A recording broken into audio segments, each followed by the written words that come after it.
April মাস পড়তে না পড়তেই তীব্র গরম শহর জুড়ে, বাড়ির বাইরে পা ফেলা দেয়। আবার বাড়ির ভেতরেও ভ্যাপসা গরম, নাভিশ্বাস ওঠার জোগাড়। কুলার কিংবা এসির ভরসায় থাকতেই পারেন, তবে এই গরম থেকে রেহাই পাওয়ার কিছু প্রাকৃতিক উপায়ও রয়েছে।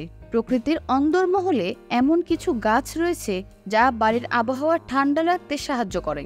এই গাছের মধ্যে পানির পরিমাণ বেশি থাকে, তার জেরেই এর থেকে গরম হাওয়ার বদলে ঠান্ডা হাওয়া নির্গত হয়। আবার বাতাসে আর্দ্রতাও বজায় থাকে। আবার স্নেক প্ল্যান্ট বাড়ির অক্সিজেন লেভেল বাড়াতে এবং বাতাস দূষণমুক্ত রাখতে সাহায্য করে। এই গাছের ক্ষেত্রেও একই বিষয়ে কাজ করে।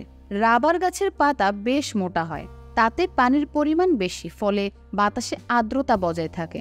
এই গাছগুলো বাড়ির ভেতরেই বেশ ভালো হয়। এর ছোট ছোট পাতা হওয়ায় দোলা লাগলে বেশ ভালো লাগে দেখতে। আবার এই গাছ বাড়ির তাপমাত্রা কমাতেও সাহায্য করে, তবে গাছটি এমন জায়গায় রাখবেন যেখানে সূর্যের তাপ সরাসরি এসে পড়ে। এছাড়া গাছের পাতাগুলো ঘরের ভেতরে ভিন্ন ইকোসিস্টেম তৈরি করতে সাহায্য করে। এর বাহারি পাতা যেমন দেখতে ভালো লাগে, তেমনি তাপমাত্রা কমাতেও সাহায্য করে।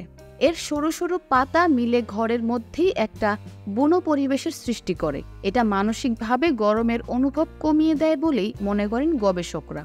এসবই সংগৃহীত তথ্য, তবে বাড়িতে গাছ রাখতে তার ক্ষতির তুলনায় উপকারের পরিমাণ অনেক বেশি। আবার তা দেখতেও বেশ ভালো লাগে।